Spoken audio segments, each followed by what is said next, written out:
அணு ஆயுத போட்டி மீண்டும் உலகத்துல அதிகரித்திருக்கிறதா அப்படிங்கிற அச்சம் கடந்த சில நாட்களாக நடக்கக்கூடிய நிகழ்வுகள் மூலமாக நமக்கு நினைக்க தோன்றுகிறது. காரணம் என்னவென்றால், அமெரிக்காவுடைய போர்த்துறைக்கு தான் உத்தரவிட்டிருப்பதாக டொனால்டு ட்ரம்ப் அறிவித்திருக்கிறார். அதாவது மற்ற நாடுகள் அணு ஆயுத உற்பத்தியை அதிகரிக்கிறதுனால அதற்கு மேட்ச் பண்ற மாதிரி நாமும் அணு ஆயுதங்களை அதிகரிக்கணும் அப்படின்னு டொனால்டு ட்ரம்ப் அறிவித்திருக்கிறார். உலகத்துடைய முக்கிய சக்திகள்லாம் அணு ஆயுத போட்டியை தீவிரப்படுத்துவது போல ஒரு தோற்றம் ஏற்படுகிறது.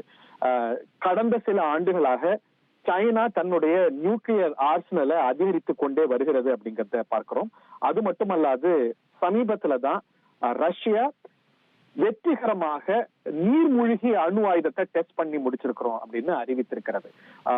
ரஷ்ய அதிபர் புட்டின் அணு ஆயுத சோதனையெல்லாம் ஈடுபடாம போற நிறுத்தத்துக்கு வழிபாக்கணும்னு சொன்ன டொனால்டு ட்ரம்ப் அடுத்த கட்டத்துக்கு இதை எடுத்துக்கொண்டு போய் நாங்களும் எங்களுடைய அணு ஆயுத உற்பத்தியை அதிகரிக்கிறதுக்கான நடவடிக்கை எடுத்திருக்கோம், இதற்கான உத்தரவை அமெரிக்க போர்த்துறைக்கு நான் உத்தரவிட்டிருக்கிறேன் அப்படின்னு டொனால்டு ட்ரம்ப் சொல்லியிருக்கிறார்.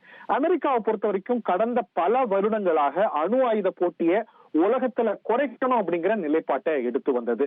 நியூக்ளியர் ப்ராலிஃபரேஷன் ட்ரீட்டி, என்பிடி, சிபிடிடி போன்ற ட்ரீட்டிஸ உலக நாடுகள் மீது திணித்து இல்ல யாரும் அணு ஆயுத போட்டியில ஈடுபடக்கூடாது அப்படிங்கிற ஒரு நிலைப்பாட்டை பல தசாப்தங்களாக எடுத்து வந்த அமெரிக்கா இன்று தன்னுடைய நிலைப்பாட்டை மாற்றியிருக்கிறது. இதற்கான காரணம் ரஷ்யா இந்த போட்டியில தன்னுடைய வேகத்தை அதிகரிக்கிறதுக்கான காரணம்.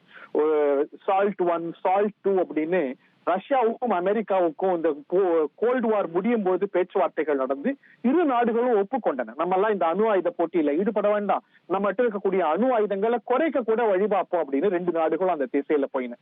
ரெண்டு நாடுகளுக்கும் இடையே இந்த கசப்பு அப்படிங்கிறது கடந்த சில ஆண்டுகளாக அதிகரித்து வந்த நிலையில டொனால்டு ட்ரம்ப் வந்த போது சற்று தணிந்தது போல இருந்த இந்த ஒரு போட்டி இன்னைக்கு கூடுதலாக இருக்கிறது. புட்டின் வந்த பிறகு ரஷ்யாவுடைய நியூக்ளியர் டாக்டரினையே மாற்றினார். சமீப காலத்துல யுக்ரைன் போர் தொடங்கின பிறகு நாங்க வந்து அணு ஆயுதத்தை எக்ஸ்டென்சிவா யூஸ் பண்றதுக்கான வழிவகைகளை அவர் தன்னுடைய டாக்டரின்ல வைத்தார்.